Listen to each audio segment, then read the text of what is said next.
Hello, everybody, and welcome back to today's episode of Far Verona. Haley, what are you gonna do about this situation? This young noble has seen your face. He looks up at the screen. He sees either you or a synth just like you from the days of yore, and you see his eyes go wide. You've seen this look on a human face before. He's about to either try to hurt you or scream or run off to get someone who will try to hurt you. What are you going to do?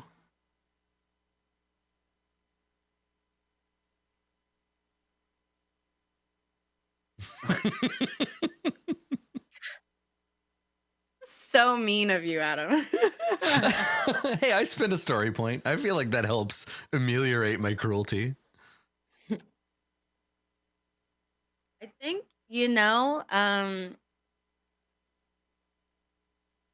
I have to steal his gun and kill him with it, right?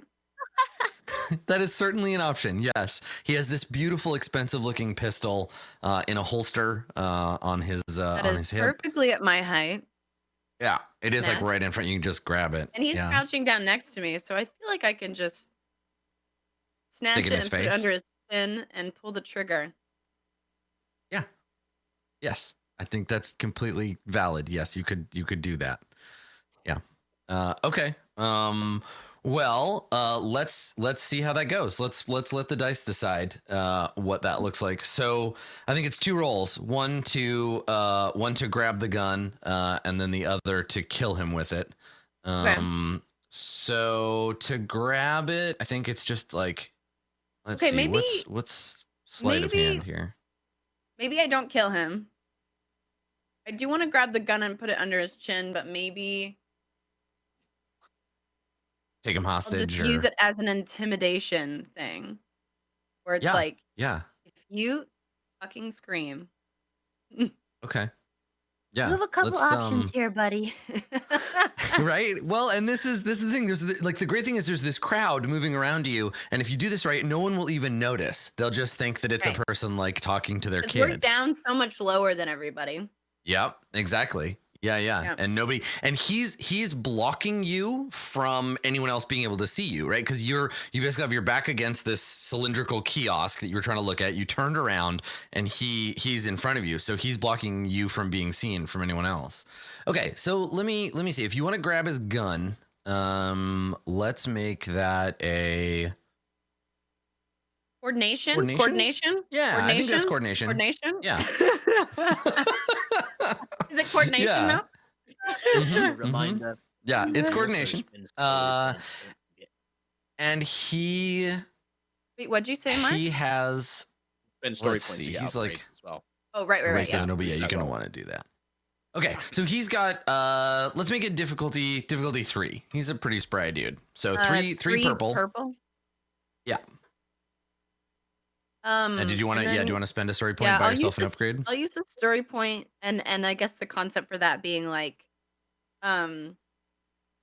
he is coming to this realization in a moments of seeing this commercial, so he's distracted by the TV, and then he's looking at me, and then he's making that connection. Yeah. But I've known the whole time I was me. I've really got the advantage here, so it's a good point. I think she was. Which is why she didn't shake his hand. Is like she needed her hands free in case something like that happened. She didn't want to be caught with her hand in his hand and then be in a strength battle because she's not going to win that. Yeah. So you just kind of like coyly like, I don't know. You're a stranger. Right. Oh, okay. All right. So make sure you throw an upgrade on your side. Okay. 1 upgrade. Got it. Yeah. All right. And let me see, because you might, if you want to spend another one, you might be able to. I have two. You're very coordinated. And coordination, so I'm not super. I think with the upgrade. Okay. Yeah, you want to give it a try? End up eating my words, I'm sure, but. Yeah. Right. Good shapes. Good shapes. Here we go. Not good shapes. Those shapes are not good. They're really not the worst shape. So you that is true. There is a shape worse than that one. Yes, there is a shape worse. You couldn't have gotten that shape, which is good. So here's what happens. I think you You go to get the gun. He instinctively like pulls away from you, but he's crouched, right? So he falls backwards, like onto his butt, and he has to put his hands out to like stop himself. Now you can't grab his gun, but he's basically like sitting now and holding himself up with his arms. So he's still pretty. He's almost like more defenseless than he was before. It's just you don't have his gun, and it's still in the holster. So what are you gonna do? So he like tips over, he falls over backwards and is now on his like butt and his hands, looking at you like, oh God, like you lunge for him. Right. I think she's got to start screaming. Yeah. So you want to try to like flip it and like, okay. This So man the commercial, hurt me. Somebody help! You tried to grab me. The commercial is over, right? So so no one else will necessarily have that opportunity to recognize you.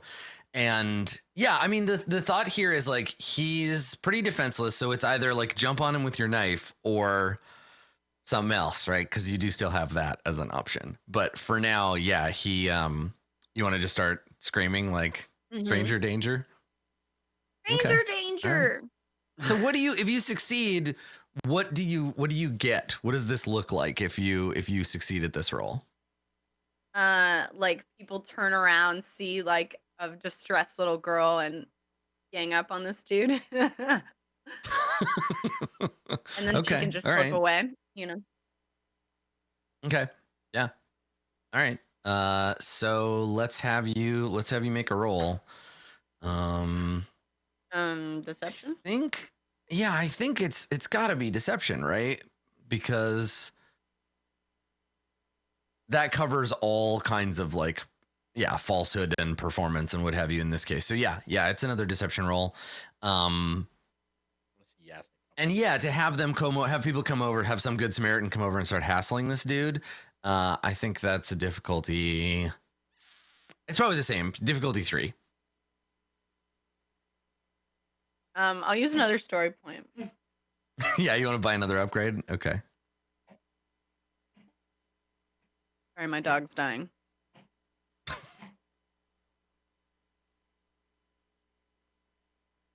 I'll take an upgrade then. All right, so you start shouting, and he looks confused. Like he's like, "Wait a second, no, I'm the victim here. You're the insane killer robot. Like, what's going on?" And we'll see how the crowd around you reacts. So 3 purple dice, and then 1 upgrade on your side, and make a deception roll. Okay. So nervous. Oh shit! Hey, there you go. All right, so you take a point of strain, but you got be a crit. A fighter, but god damn it, I'm an actor. All right, I'm gonna go fuck, kid. So you start like screaming. You're like that bad man, stranger danger. And I think what happens is that it's not like the person whose attention you get, the person who happens to be like nearest to you, isn't somebody who like it's not like another Eridanus. It's not somebody who would like likely believe him. So it's like a bit of luck that crit there. So what happens is I think that you start shouting. And he's like, what are you talking about? I didn't do anything. And he gets grabbed. Somebody grabs him by the front of his shirt and yanks him to his feet. And you see a guy in like a full like power armor, basically. He's got a big mask with like a skull on it. And this guy just like reaches down and yanks this dude to his feet, and the guy's like, what are you doing? And as he does, this guy's like helmet like peels back, and you can see underneath this like lumberjack face due to the big beard and big scar on his head. And he's like, what were you doing to that little girl? And the guy's like, I don't know, I wasn't doing anything. And he's like, a bad man.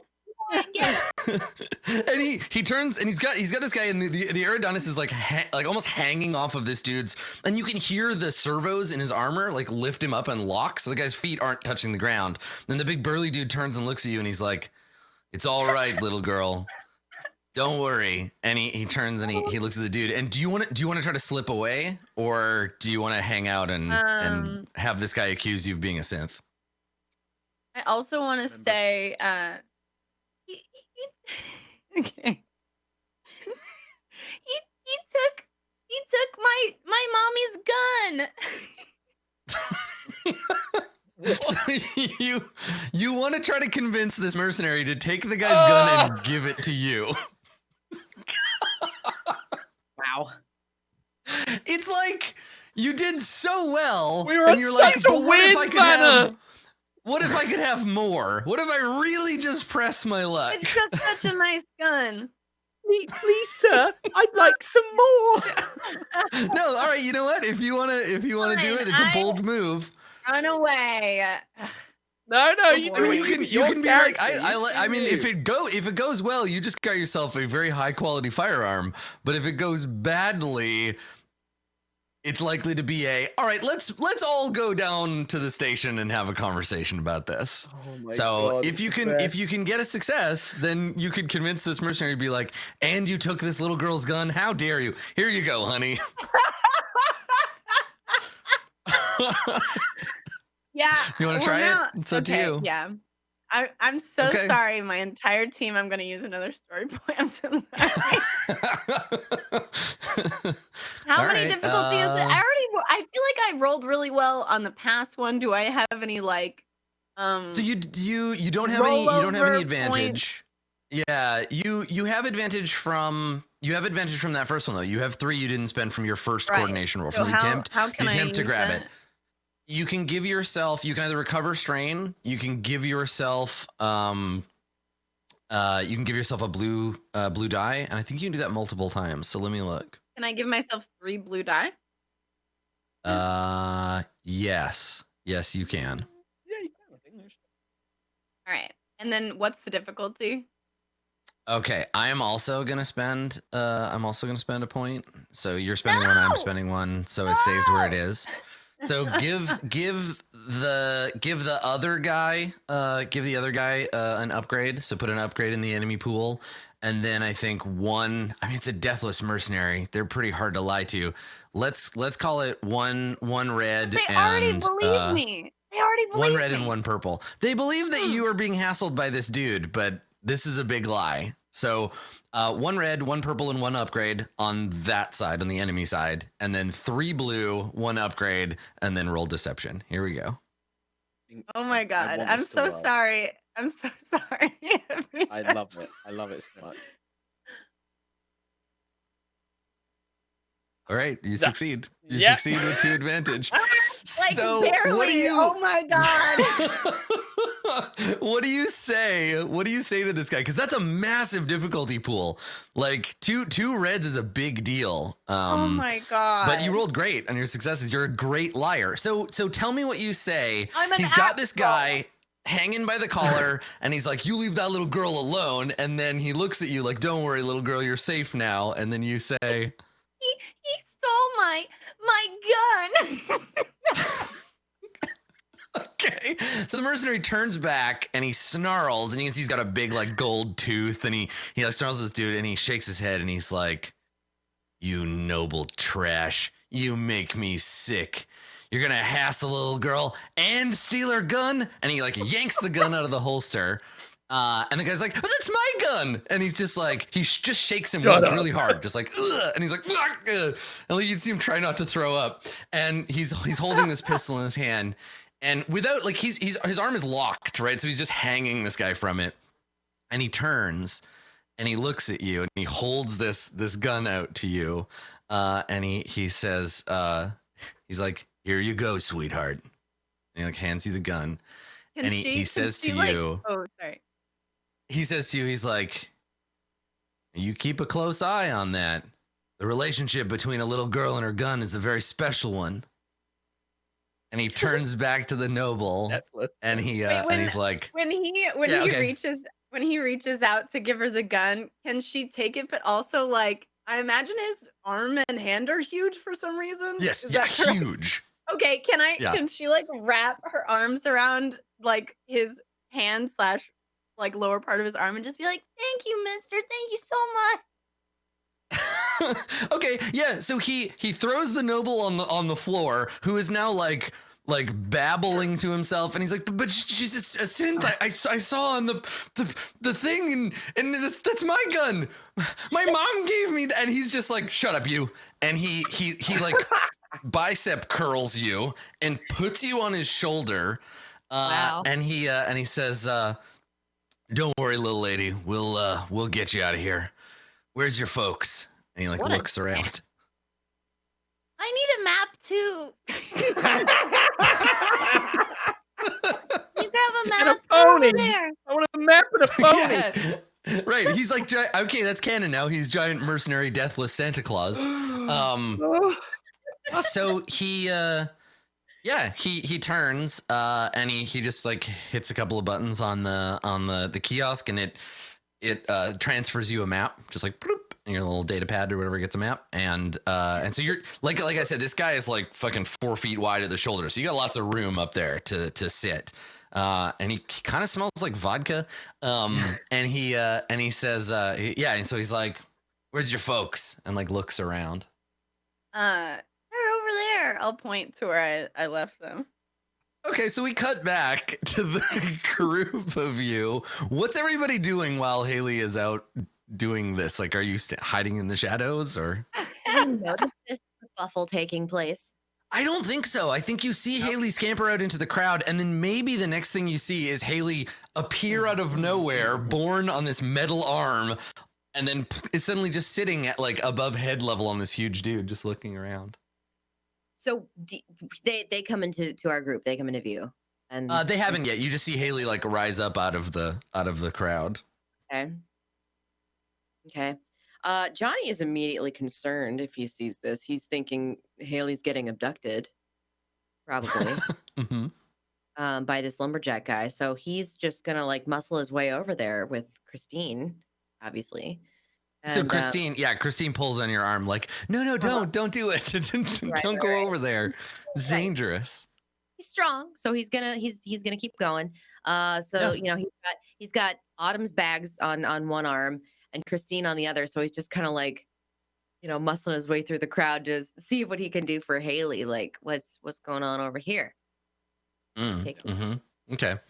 So you start moving. So you're the one that meets them kind of as they exit the crowd, and people like literally just part in front of this huge mercenary dude, right? They get out of the way. They're like, God, shit, don't step on me.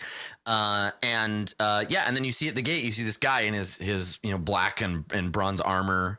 He's got a some kind of like rifle slung over his shoulder. His helmet is retracted back into his collar. And then Haley is just like sitting on his shoulder holding a gun. And so he emerges out into the out of the crowd, and he sees you coming over, Johnny, and he smiles, and he sees big shiny gold tooth, and I think he reaches up and like picks Haley up and like holds her out and sets her very gently on the ground in front of him. And he says to you as he's doing this, Haley, he's like, you know these folks? Yeah, this is my toaster friend. Say hi, Johnny. He scowls.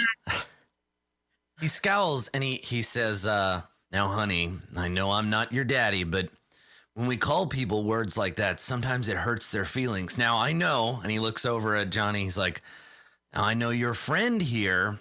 Maybe somebody told you he didn't have any feelings, but that's not right. That's not right at all. Like, and he looks at you and the best man ever. he puts a hand out to you and he says, what's your name, friend? I'm Johnny. Johnny Collins. And he's just a little bit shaken up by this, like, oh, is this guy for real? So he extends his hand and offers to shake his hand. Yeah, he shakes your hand. As you can imagine, his handshake is very, very strong. And he shakes your hand and he says, I've known a few of your model. There was one back home. And for a moment, you see that there's like a deep, painful story there. And then he like buries it again. And he says, this little one was getting hassled by some shirtwaist. He's Eridanus. Anyway, you, I mean, her parents around somewhere? You her guardian? I don't feel right leaving her. Not after that. Dad, man. Oh, she's okay. Her parents were right over here. We were just looking for her. Actually, we asked her to go get a map, and we're glad you took care of everything, and that she's okay. And he smiles and he says, "Well, I've got a couple of little ones of my own back home. She reminds me of one of mine." And he gives you a little like, and he's still got his huge like gauntlet on, and so he just kind of like gently like pats the top of your head, Haley. Ow! Ow! My hair got stuck. Ow! Ow! And what's so your he name, mister? and he grins at you and he says, I'm Nikos. Nikos, thank you so much for your help. You're a hero. Yes, good to meet you. Oh no, and he puts his hands up like, no. I just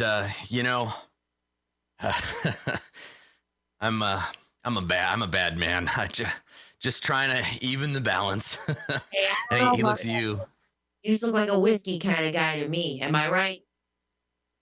He says, It smells like vodka.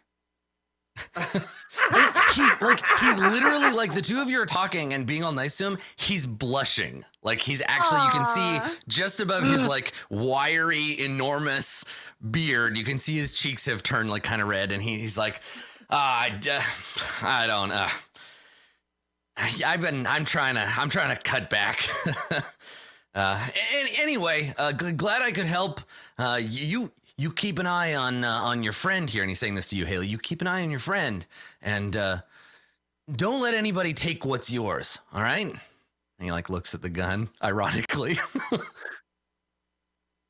So you're just clutching this laser pistol, like, whoa. And and so he got a laser pistol. He's just like, so he looks at you, right? Looks at you, Johnny, and he looks at Haley, and behind you, Christine is just like trembling with terrified arousal, and he just gives you. Dan went to a place I didn't expect. Yeah, I mean, come on, right? Like she's programmed to respond to like strong masculine dudes, so she's just like, true. I love him. He can protect me. Damn. And so he, and I imagine like when you're envisioning this dude, he's like I think it's reasonable to assume like a slight degree of like almost like Overwatchy levels of like his armor's just too big. Like he's showing off. And so this huge hand that's like as big as your whole body, Haley, he like brings it up to his forehead and gives you a little salute. And he says, stay out of danger. And he turns around and he heads back into the crowd.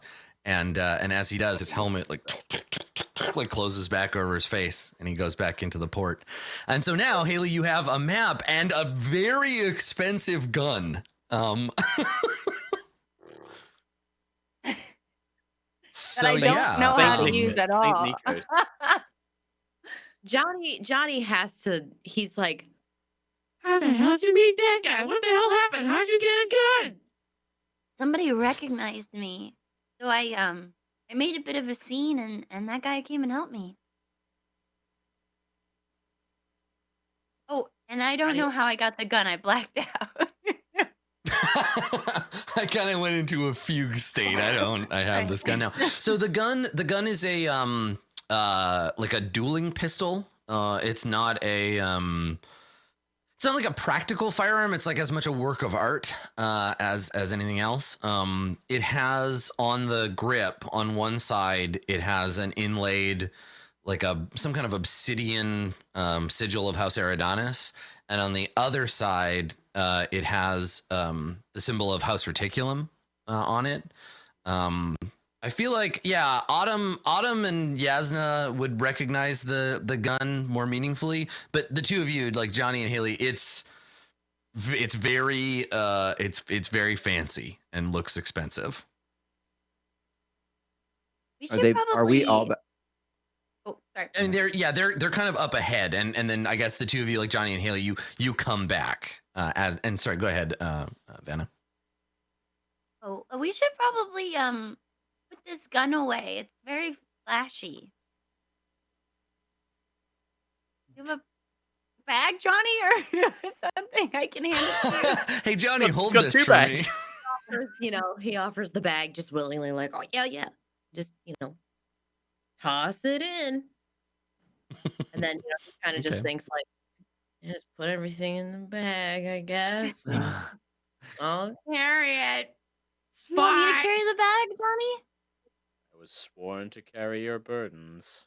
He's immediately just like, puts his hands up like, no. I imagine it's like as big as her. Yeah. It's a fairly large bag. Okay, so yeah, Yasna, they come back, and Haley brings you a map. And they've stashed the gun. Yeah, I think the gun probably ends up in the bag before they get back to you. So it So remains... I mean, if she hands me the map, then I would think nothing of the wiser, like she completed what I asked her to do. Okay, yeah, exactly. I grabbed the map. And then based off of the roll that I had before, and where scanners, security are, et cetera, try to plot the best course for us through this. Yeah, no problem. So you're able to track your way from here to, you look at the map, and again, the map's not a physical object, it's data, right? It's an image. Sure. But you've updated your navigation software on whatever your data pad is, and it shows you a path, and then you adjust it where you're like, yep, this would be the fastest path, but I'm gonna just move the pins around a little, and and so you have a relatively safe path through the port to docking bay 12A, where your ship supposedly awaits. Okay. Yes, I got a gun. What? So you got a gun? A toy? Yeah, some nice man gave it to me. And I mean, I'm like absolutely disturbed. Like, a man gave you a gun? Mm-hmm. I mean, I might have lied a little bit and said it was mine. And then he took it from somebody and gave it to me. Where is the gun now? I gave it to Johnny. I look over at Johnny and I'm like, what? Johnny, where is the gun? Out. This one? I'm like, Yasna grabs it. It's like Johnny's like, Yasna, this gun? You mean this Yasna one? grabs it. I got a gun! And she holsters it. Yeah. Bang, dead. Bang, bang. Yeah, definitely grab the gun. Very holsters it. I feel like Yas is the only one in this group who actually knows how to like handle a weapon. Oh yeah. Well, I'm sure Hadil is also looking somewhat horrified, like, what is going on right here? Lord. I do not need to know anything more. We have a path. We must go. Yep. All right, just trying to be transparent with you. Sorry. No, you did a good job. I just do not want to know the details. Great, I didn't want to tell you the details, so works out. Actually, maybe one detail. No. You said you didn't want to know. All right, are not maybe we going should to have this have- discussion on the ship. Does your procurement of this gun mean we are in any more danger than we were 5 minutes ago? Great, let's go.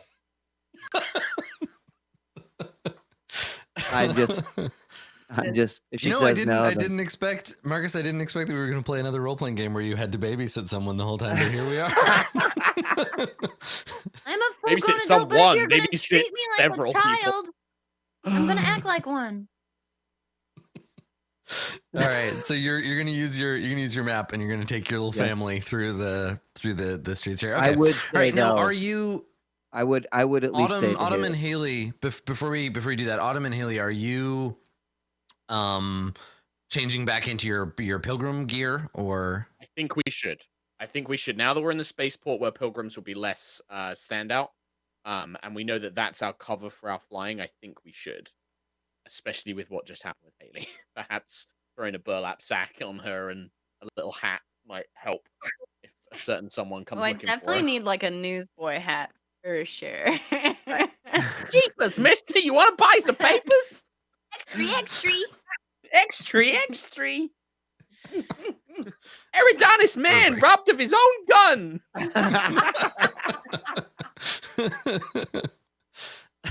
Yes, I think that we will get changed. Dressed once again in the garb of high church pilgrims, you head into the spaceport, and I mean it goes precisely because of your excellent roll earlier, Yasna. It goes precisely as you had hoped, right? Like you don't draw any attention to yourself. Everybody here is very busy with their own stuff. This isn't really like a sightseeing kind of place. So you see people getting off of shuttles. You see people doing like last minute business deals. You see loaders picking up cargo and adding them to trays to move out into the warehouses. And you pass unnoticed through this space. You come to the entrance to the docking port to 12A. And as you come around the corner, we get our first look at the ship that you have come to see. And I think surprising no one, it's not exactly a luxury liner. It looks like it's probably like 100 years old. It is a dull gray. It looks like it's probably just barely atmosphere capable. It's not shaped to be atmospheric. It's not going to go very fast when there's atmosphere. It's mostly engine and cargo space. It's a big gray, rocky looking chunk sitting on the dock. It's currently kind of in like standby mode. There's a big spray painted on the side of it in big yellow letters are the words "Protect Your Neck" in huge yellow like spray paint. The back gate is open, and you hear somebody arguing in a language you don't understand. It's one person, and they sound like they're yelling at somebody angrily, and they're on the other side of the ship as you come into the port. and what is standard, planing procedures? Do we just literally walk up the ramp and show our tickets, or? Yeah, this doesn't look like a standard, like if it were a passenger ship, yeah, you could just get on and just boop boop your ticket and go sit down, but this doesn't look like that. Okay. But is it clear those two individuals are crew of? You only hear, I mean, you have to assume someone is yelling at somebody, but there could be a person just yelling frustratedly at themselves. You don't understand the language that they're speaking. But yeah, you could just go around and introduce yourself. You can go find them. I think before that happens, I just kind of turn to everyone and just say, "Remember, we are missionaries. Don't forget that our cover, yes, missionaries." We haven't even played one song. It's. I'm sure there'll be plenty of time on this spaceship to play a song. Just don't forget our cover. And I would say, I'm going to talk to the crew. Let's go. Okay. Yeah. So you introduce yourself. Like Hadil, because I'm assuming she still has her washboard, and he like makes a motion like. You look over at her, and she just literally holds it up, like, eh? Yeah. Like, okay, I got it. I'm ready. I have my implement. Ready. All right, so you, Yasna, you head around the other side. So the ship itself, I envision it being pretty much like a box with here. I'll do an shitty Adam Coble drawing for you. So the ship itself, I think is basically just like a big box, and then there's a cockpit up front. So Adam will draw us a ship, but he won't give us a river taxi tone for boarding. Listen, it's fine. Now. And then there's big engines in the back, and then there's a little gangplank that kind of comes out the side. And then inside it's probably all mostly cargo space, engines and fuel. So it's a big square block that moves cargo around. Yeah, big box shaped ship. And so you're coming around the corner. Like you came in this way, and then you hear arguing over here. So you're just going to come around. And this cockpit is up off the ground, right? So you can you'll see as you get around the corner, you see. So what you see is you come around the corner is you see a woman. She's wearing like a flight suit. She's got a big, complicated looking tool belt, and then some kind of like mechanical armature that gives her an extra arm, like a robot thing for holding stuff and adjusting things to give her an extra limb. She looks like a mechanic. And she is arguing at what maybe you first mistake to be like a vehicle of some kind, because as you come around the corner, you see it's about the size of a Volkswagen Bug at the bottom. It has 6 mechanical legs, and there's like a torso, and then the upper part of it is blocked by the cockpit, and she's looking up at it, and she's shouting at this thing. And then down near them, there's a bunch of like semi-packed cargo containers, and you see that there's a canvas or burlap bag, and it looks like the bag has been torn, and the ground is littered with these like tiny little black like beans. And she's just like yelling at this object or robot or something, and she doesn't even notice you as you come around the corner. And she's yelling and I think with this language you pick up a word here and there of Imperial, but the language is like a weird pigeon of other languages, so you don't understand a goddamn thing she's saying. I mean, I guess I would just try to get her attention then, and just hello. And hello? she stops. And she stops yelling, and she turns and she looks at you like surprised or like angry you've interrupted her. And we get a closer look at her now. So she has like pale skin. She has blonde hair that if it were down would be quite long. It's shaved on one side, and she has some kind of like cybernetic something or other. And her hair is tied up, and like she's got grease stains on her face. She looks like she's in the middle of something. And she turns to you like, "How dare you interrupt my being angry? I'm already angry. Now you're making it worse." And she looks at you and she's like, in Imperial, she says, "Who the fuck are you? What do you want?" But I don't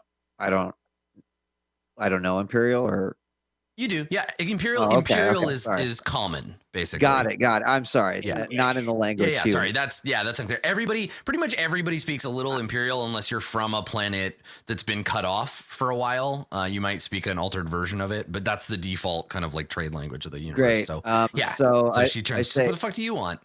I'm sorry about your bean problem. We have tickets for the spaceship for the trip. So there's a sound. I can only really describe it as like kind of atonal, like music.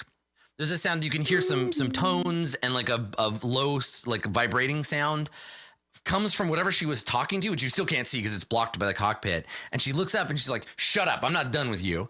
And she turns back to you, and she says, "Yeah, Butterfingers here dropped a bunch of the cargo, so we're a little delayed. You're the missionaries, right?" Yes, that is correct. And she walks up. She walks up to you, and she says, "Right, okay. Well, don't worry about our little bean problem. We're gonna get it sorted, and we're gonna get out of here." And she looks, and she's like, "Is this everybody?" I like turn around, do the whole like mom count and then nod my head yes. Yeah. Okay. So she says, all right, well, we're going to need your ID. We're going to need your passes. But we can get to that in a minute. And you hear that sound again. And she turns around and she's like, yeah, it is kind of like whale song almost. Like it's got this kind of like a multi-tonal, like, but it's obviously coming from like there's an artificial quality to it. And she turns around and she's like, I said already, you can't fix it. Just shut up. And then there's like a sad like noise, and she's just like, don't complain to me about it. Don't listen, they don't understand you, so they're not going to be on your side, they're on my side. Yeah, so, and she points and she's like, just go and move some stuff. And then there's that noise, and you see the whole thing turn, and from here, as it emerges from around the corner, you get to see a fuller picture of it. This thing's like 12 feet tall. It kind of looks like a mechanical, like a centaur, but if its lower body was like a crab, basically. So it's this enormous 12-foot tall, like crab centaur, and then its upper body. Its upper body has four arms coming from its like chassis, its torso, and then the head is sort of vaguely insectile looking. It's got like an array of sensors all around the top with like hexagon shapes on it. And it has these forearms. And what's funny is it's this huge kind of like robot moving device or whatever, but like it looks sad. Like its shoulders are kind of like slumped and its head is like down a little bit. And as it walks around the back to go and move some cargo, it kind of looks at you like, I'm sorry we had to meet this way. Like, and then it like clatters around the corner, and she turns back and she's like, yeah, so I'm sorry about that. He's a klutz, and this shit is expensive. And she gestures at the ground, and you see this like ripped open bag with all the beans on the floor. And she says, but you know what? Don't worry about it. I'm sure it's all God's plan, right? Right? God's plan for all of us. I'm the engineer. Love God. Oh. Yeah. So you say that and love God. And she nods and she's like, yeah, we all love God. Praise them. We love him. Is this the time for a song? Yeah, let's prove our love to God. Okay, here we go. And so the two of you just start like banging your tambourine and singing about God. Johnny, you have a guitar, Good. right? Johnny's got a guitar. Yeah, I think Johnny has an acoustic guitar. Like his guitar is strapped to his back, so he just kind of whips it out. You know, it makes like a twing sound as soon as he does it. You can hear the strings like ding ding. Yeah. So you're like, I'm ready. I'm ready. Here we go. Yep. Is it just us? No one else is getting in. Yeah, it's like I was gonna say there's a moment forward towards the playing? captain is not engaging in this. Do you start playing something? Sure. Yep. All right, and I actually don't have an instrument, right? I don't think you're meant to be. I think you're meant to be the vocalist, right? Of the band. Great. If they start playing, then I say, this one is called Innocent Man's Firearm. I know that one, but yeah. Just Yeah, I don't think we rehearsed that one. I just smile as sweetly as I can at the captain. Just stood dead still, just like, yes. Someone in chat pointed out that like you're basically the sci-fi version of the Flanderses now, so that's good. Haley, you get to be Rod and Todd. Iron helps us play. So the two of you settle. You start playing a song, and the deck officer, the engineer, who you can now see, she's got a name stitched on, and either this isn't her outfit or her last name is Ruck. And she kind of winces and she's like, yeah, okay, so I've got some engineering stuff that I got to get to. So you can just go on inside and have a seat and we'll check all your paperwork in just a second. You really don't have to play your. I get it. Okay. We haven't finished. This song is a metaphor about, being good. Okay. I just if she's giving kind of the fine, just get on, then Yeah. I She's think just like, I don't want to deal with this. Like, I don't. That's fine. Whatever your thing is, your thing. Go ahead. But like, please stop talking to me. She's awkwardly Great. she's reaching the end of her willingness to engage with you, which is what you want, right? She doesn't seem suspicious at all. Right. Great. Then I try to like scurry everyone in. Let's go. Yeah. Okay. All right. So yeah, you come back around the other side to the gangplank, and you see over here by the engines, as you come to the end, you see that the creature or robot or whatever the hell it is, it's like hiding around the other side of the ship and like trying to be stealthy, and is like peering out around the ship to get a look at you as you come around the corner. And if you spot it, it like startles and then like skitters back behind the ship. Best robot So son. cute. Yep. That's another character I want to adopt in the last half an hour. You're like, I love all of them. Yeah. It's all right. Adam's going to introduce some ones that we won't love in a minute, I'm sure. So you want to head onto the ship? I think like Okay. Yes. Yasna was. Can I like throw it a cracker or something? Yeah, if you want to stay and like engage the giant robot thing, you certainly can. I don't need to stay. I think I just like kind of drag behind everybody else and sort of dig in my pocket, and I have like I don't know, like a half-eaten cracker or something that I just like toss over there. Rose might have been high school. Huh? So you just take it out and like throw it on the ground. Yeah. Okay. All right. There you So go. yeah. It like leans out again and sees the cracker, and I think let's have you make a roll. Let's see if you can befriend the fucking iron giant here. Let's Charm? see what is a charm. Yeah, this is a charm roll for sure. Do you want any challenge? I think this guy's pretty suspicious. Let's say 2 red and a purple to try to Can befriend. I use a as story point on difficulty. behalf of Oh. Haley? Yes. I think she's a story point because at one time in her amazing cinematic career, in an effort to try to get more sympathy for synths, a bunch of films were made, and one of them included almost a Frankenstein-esque girl falling in love Right. with I mean, a this little moment robot. is very it's very King Kong, very Yeah, Frankenstein. Like so you want to so Like, Haley, I've you seen want to this give one. Haley an upgrade for this. I like that, and I like the Yeah. idea of like spending it for each other. So Haley, somewhere in your acting canon, there was a movie in which a young girl had to befriend a giant monster, and okay, I like it. So you I can feel call like the on little that. girl dies in Frankenstein, doesn't she?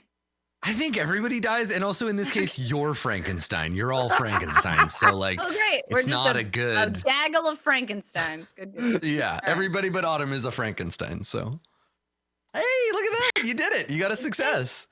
Good Okay. shit. Wow. Strong cracker. You like your. So what do you So you throw the cracker on the ground, and then you just wait and watch. Oh no, I think I wouldn't want to be like dragging behind, so I think I would just toss it in the direction and be like, "It's okay, you're doing great. Okay. Don't let the Yeah, haters it makes- keep you down." It makes a low kind of humming sound with some higher pitched like chime noises in it. They emerge from speakers set into its like chest, and and you get on the ship, and it comes around, and it leans down, and one of its upper arms like picks up this tiny cracker, which is like even littler in its hand, and it lifts it up, and then you hear Ruck yell, "Get back to work!" And it just like, starts and drops the cracker and like runs off to go and pick up a box. But it will remember. It's got a job to do. He's Disturbing disturbing eat his. a cracker. Oh, He's a robot. precious. Well, I have a cracker in my pocket, and I'm a robot. Checkmate. So Can't argue. Yasna, Johnny, and Autumn, you get up into the ship, and the interior of this big ugly box. Most of it is, like I said, you're above. There's two like levels, right? So this goes up onto the second level. The lower level is just engines, right? Engines and fuel, right? But on this level, on the cargo level, there is an open room, basically a big cargo room, and then it's got a gangplank up above with some stairs that come down. And when you come in here, the cargo, there's a smell in the room, and it's not like the smell of oil or the smell of like cattle. It's not like it's a bad smell. It's like intoxicating. And I think maybe Autumn, you're the only one who smelled this before. It's coffee. It smells like coffee in here. Oh wow! And it's like very strong. And you look around and you see all of these boxes of cargo marked with what look like a pair of wings. And there's just this like immediate, like you can just smell this like intense scent as you come up into the cargo area. And then there's a little door over here that leads out into the rest of the ship. I think Autumn for a moment just like leans against some of the boxes and just like huffs deep, like just like like she's like missed it. Maybe she's not had a coffee in like ages since traveling, and it's just like just takes a quiet moment to just be like hugging boxes like. This is like, I mean, coffee lean on it. Because I remember in Swan Song, we had this discussion. You're like, no, you guys drink literally like dirt sludge. You know, like you've never had an actual coffee bean. So this is kind of a big fucking deal, right? Yeah, coffee in this universe is actually relatively, it's either brand new or it's rediscovered. So it's something that that has been kind of reintroduced and is very much, it's almost like a replica of when we first discovered coffee, where it was like only rich people drink it, and it's like, yeah, it's a super delicacy in this universe, like this specifically. Tiny beans. Yeah. Yeah, and then I guess there'd be like an open port at the back where the last of the cargo is sort of being loaded into this room. So you come in, and then there's like a door over here, and when you come in, you hear from an intercom panel next to the door. You hear a man's voice. So he like squeaks and turns on, and you hear a man's voice say, "New passengers, huh? You gotta push the button, the red one. It's right next to you." Reach it. I can't reach it. Yeah, so you hold the button down. Yes. My name is Yes. My wife. Still holding it down. So anything that's been, just yeah, so it's just nothing, and then there's like a long pause. There's no response as long as you hold the button down. I guess I eventually let go. You take your finger off the button, and then mid sentence you hear finger off the. Yeah, you got to take your finger off the button when you're not talking. It's you know what? Stay there. And then you hear it like click off, and then a minute later, this door opens. You hear the hiss as the door opens, and you see a dark skinned man in a similar flight suit, though this guy's has epaulettes, so it's extra fancy. He has a holster, but no gun in it. Like high boots. His hair is kind of like longer and like shaggy, and he's got a bit of a like not a beard, not an on purpose beard, but I haven't had time to shave in like a week beard. He has he comes in, and he looks at you, and he smiles, and he says, he gestures, and he's like, "Welcome aboard, missionaries."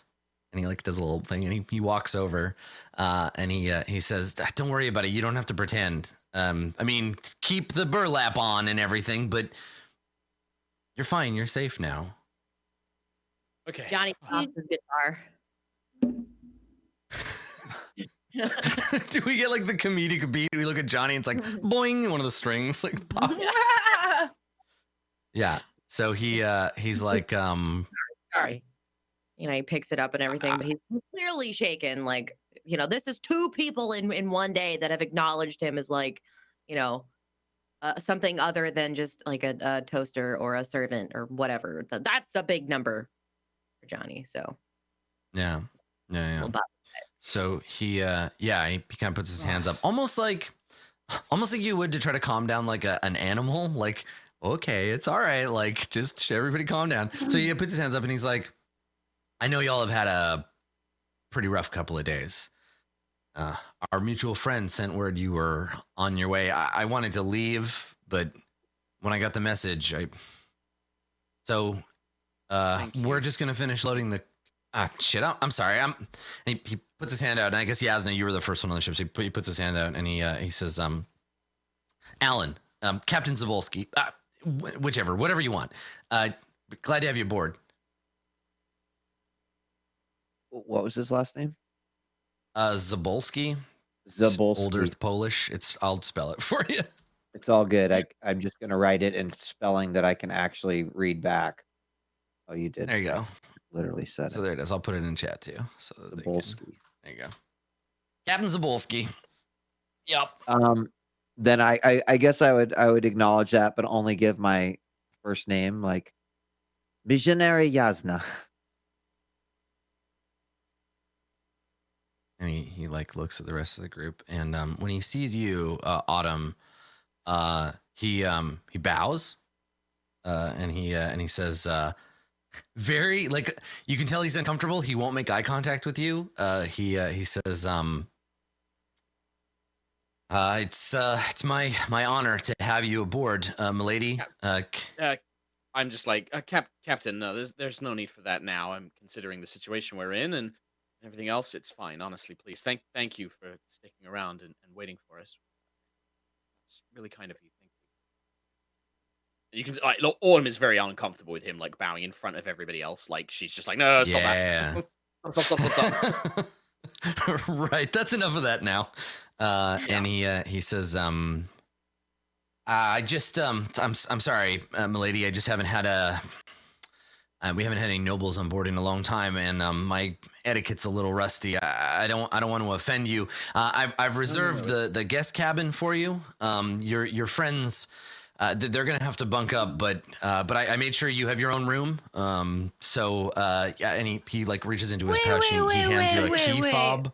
Wait. I'm like, what? Haley's. I look at the captain. I'm like, as a reminder, Captain, you still don't have any nobility on board, right?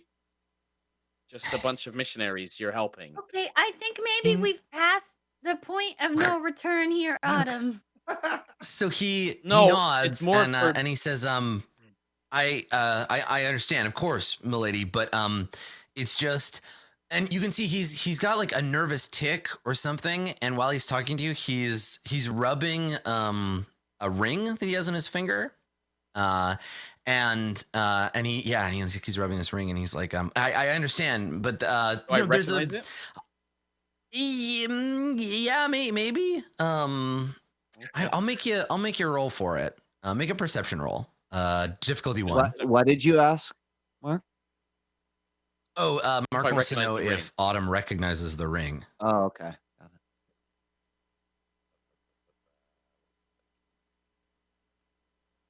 it. Okay, you do not.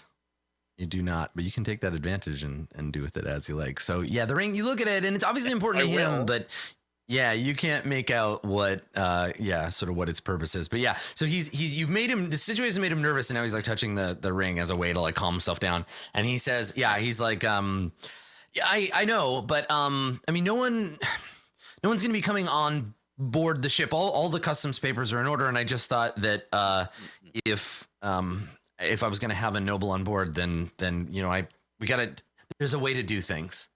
So if you don't like the room,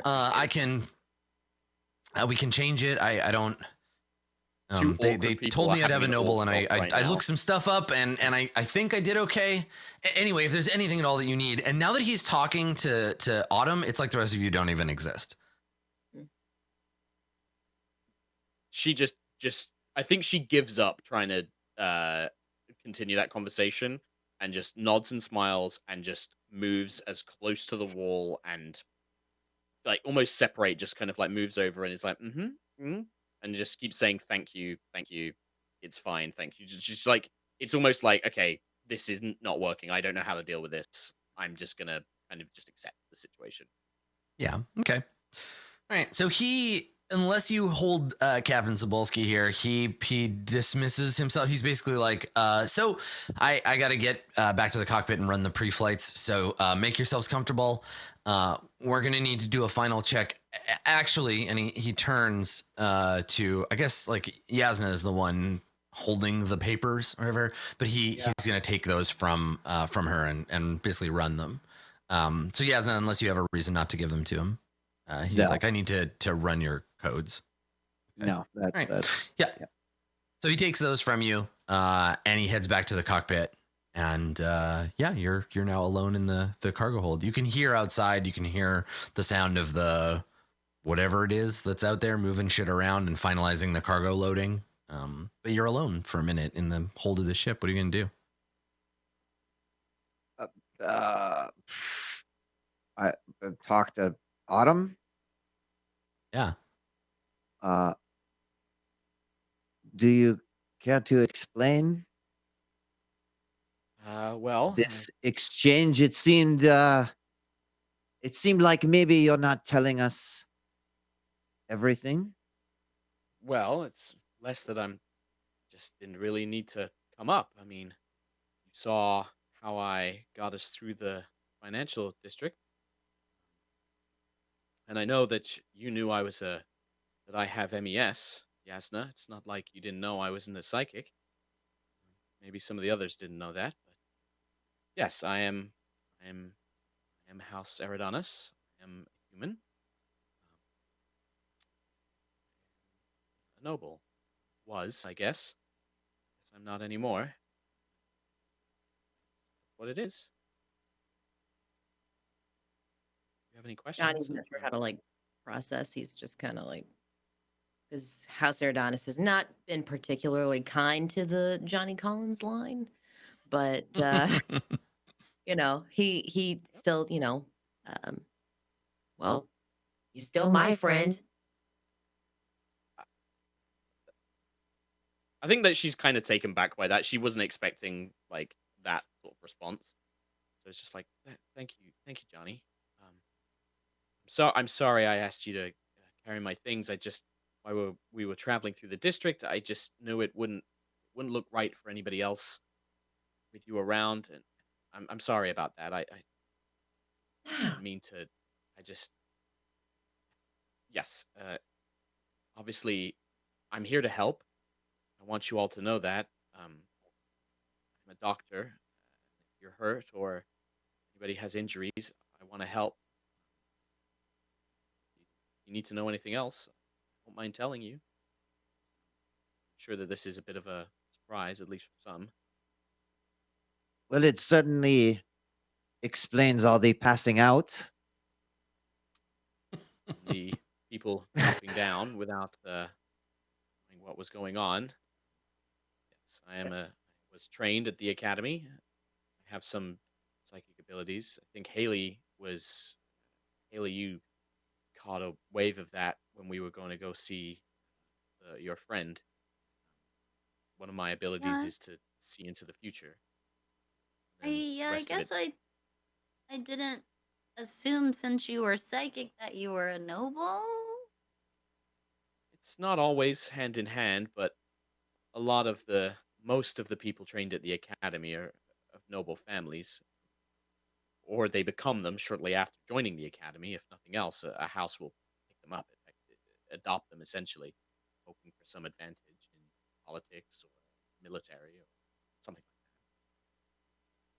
that. So I guess I wouldn't call this like lying, but it's close.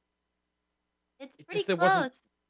there wasn't really time to talk about it, with the crux and the fleeing for our lives, and it didn't seem important at the time until we got to the Right. district, and so yeah, I just Yeah, you don't Um, think you being of nobility would affect our journey at all? honestly, you d- I'm not really a noble anymore. I broke a lot of laws trying to help my sister, who is synth, and I spend a lot of that's why I'm here. She was supposed to meet with me back at that house, the farmhouse. She never arrived. and this is the first time us as characters are Yeah. learning about the sister, right? Okay. Yep. Um, I mean, I don't know how the rest, um, the rest respond to that, but I guess so. Is that why you're here? Your sister? I just nod. Yeah, she was arrested by Crux. Or arrested is a shockingly light term for what they did. She was abducted, arrested, beaten by Crux after they discovered she was a synth, and they took her to a holding facility. They were going to make an example out of her for the region.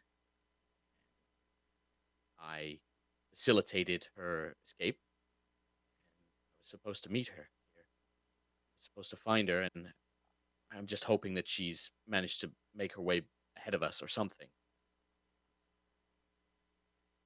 Yeah, it's I think that would actually be I think that would actually be kind of enough for Yasmin to be like, more or less like, okay. I hope with everything on the table, you won't hesitate to reveal everything from this point.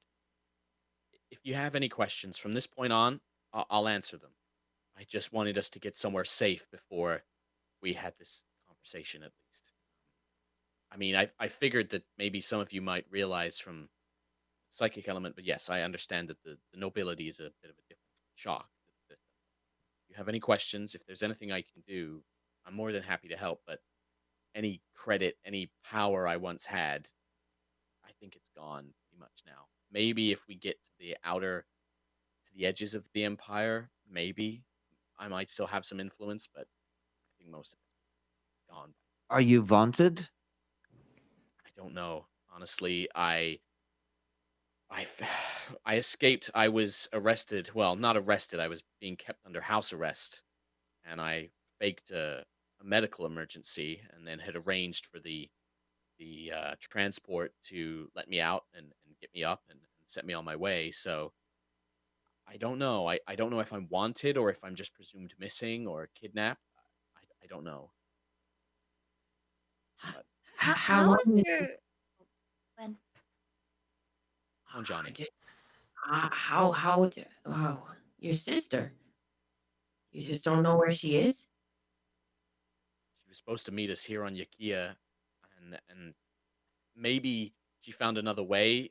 I wasn't there when they broke her out of the holding cell, but I know that it was a success. I know they did it, and the friends of Yakia were going to help her. She's really talented. She knows how to run infrastructure. She's really good with organization, and I think that the friends of Yakia thought that she could really help them. Like moving stock and supplies and finding money. That's what she's really good at. She's good at that sort of thing.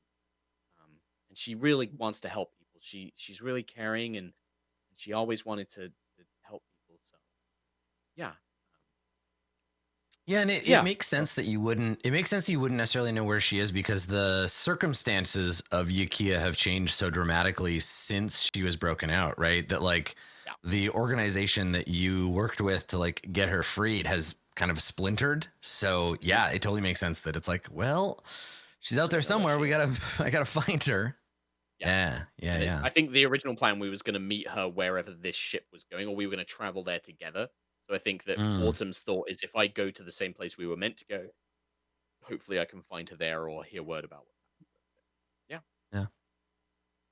I would definitely be Really? looking to like Haley and Hadil and Yeah, I just think in terms of like what is everyone else's response.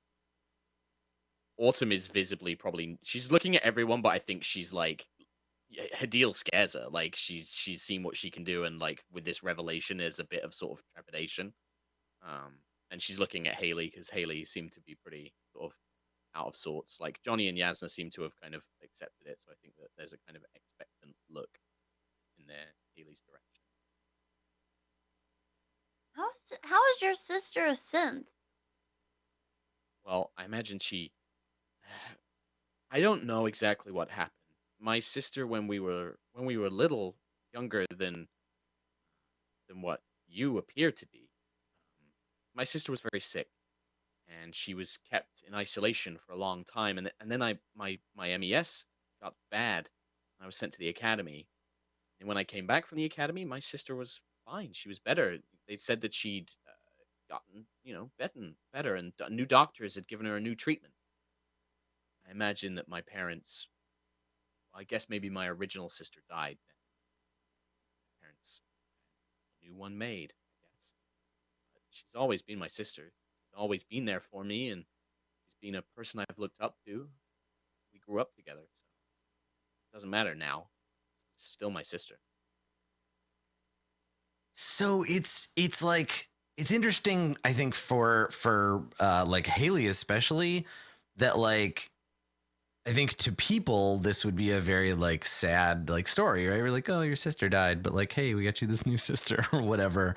But like that synth didn't have a choice. The synth was just made, and we're like, yeah, you have to pretend you're a person who like is in love with their family, and like, you know, you don't get to choose your destiny. You just have to do this thing. You're a replication of a existing person. Uh, yeah, interesting. Yeah, Then right. on Autumn's side, like she genuinely sees it as somebody she loved and cared for and grew up with. So, Yeah, and that yeah, was a yeah, choice. It's not necessarily a thing that she was made to do because she's a human. She got to choose that. yeah, It's exactly. interesting.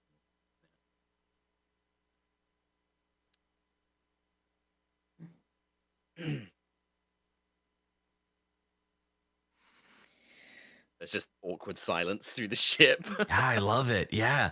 So Yeah. there is this moment where everybody kind of just like shifts uncomfortably, like, okay, cool. We've moved some of the cards around. I think we have a slightly different idea of Autumn than we did before.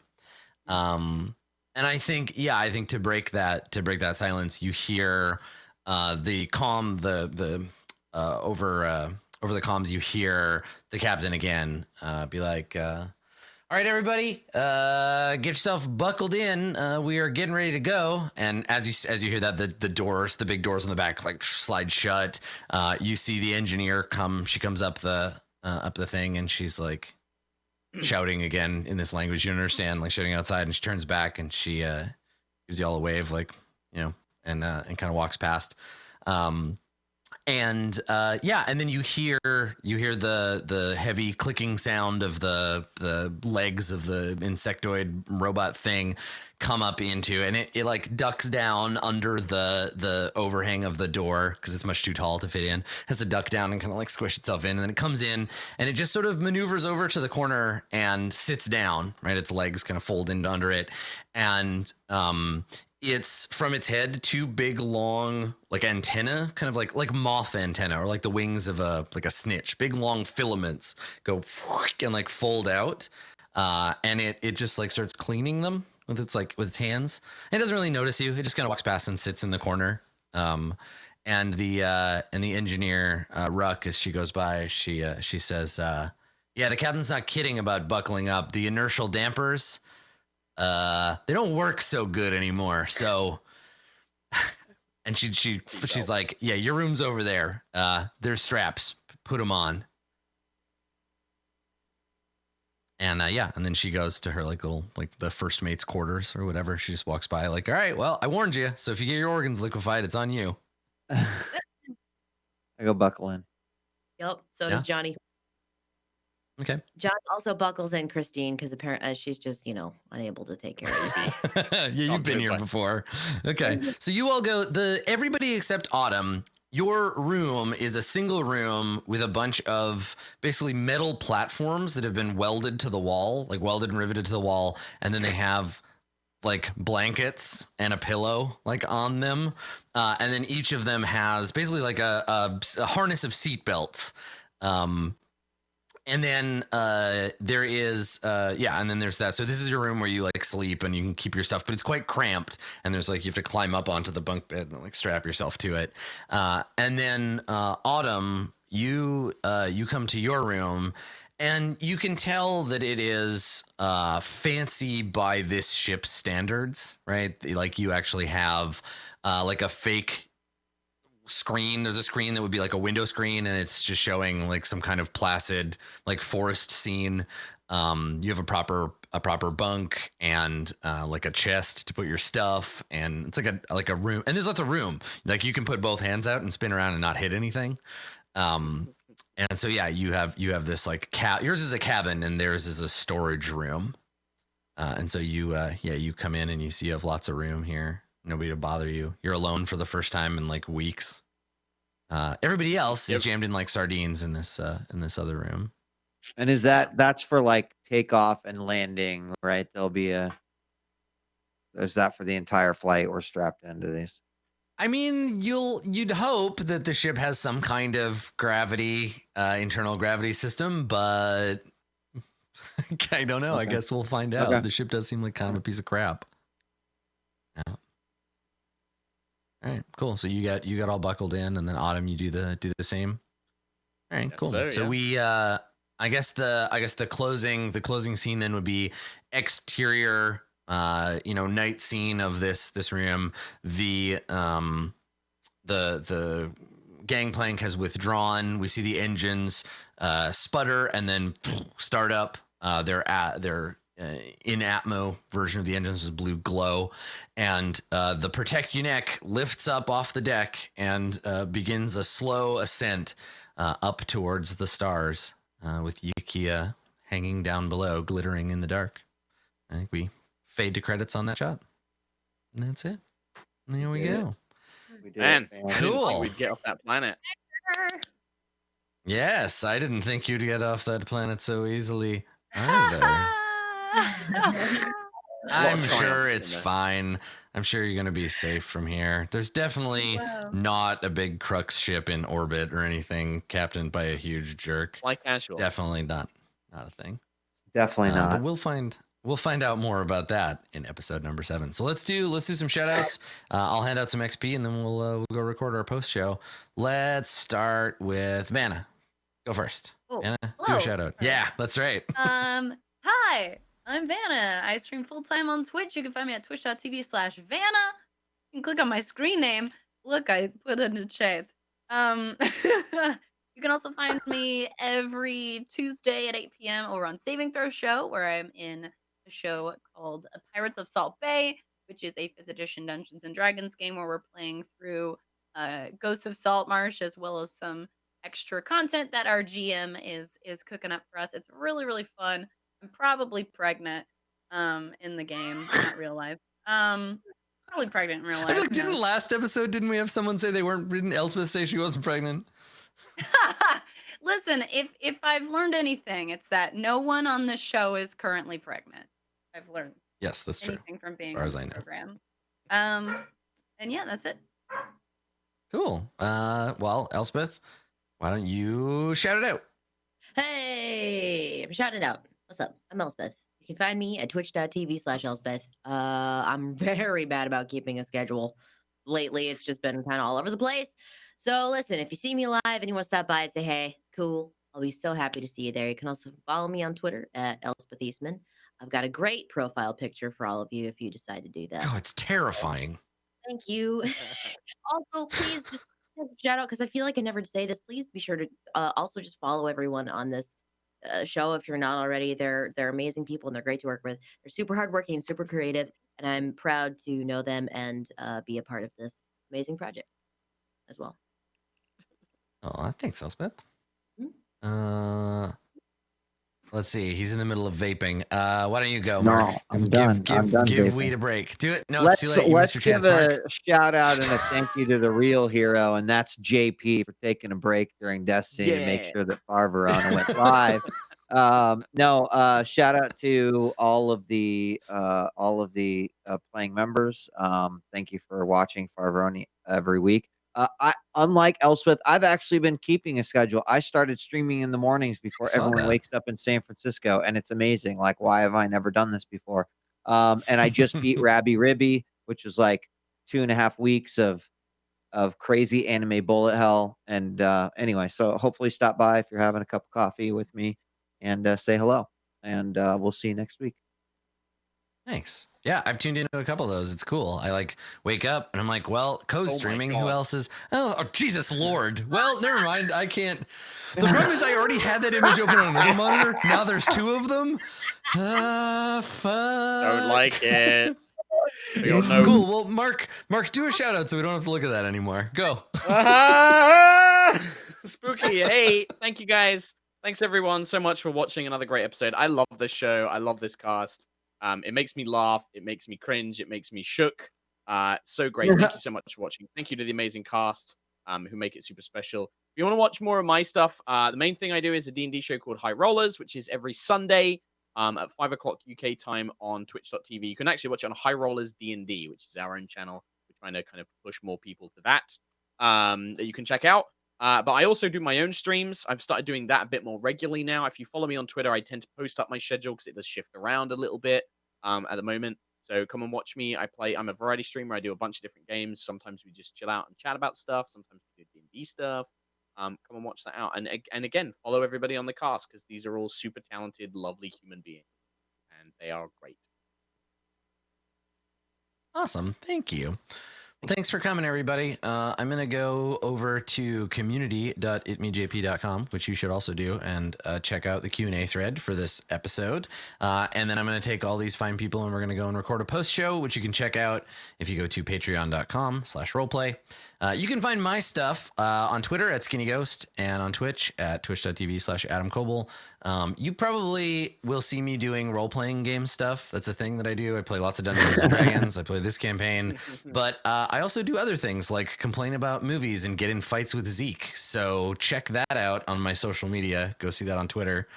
Zeke doesn't like ramen, which is like a slap in the face. So we've been beefing this week. So if you want to go and check that out, please. Like ramen. I know. I feel like do you guys know where he lives?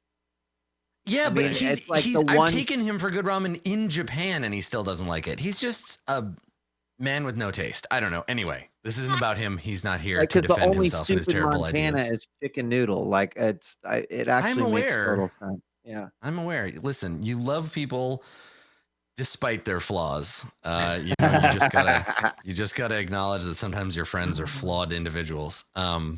But thank you so much for coming, everybody. I think we'll be back next week. We'll let you know. Keep an eye on the Rollplay Twitter and on our Twitters. We'll let you know when the next episode is.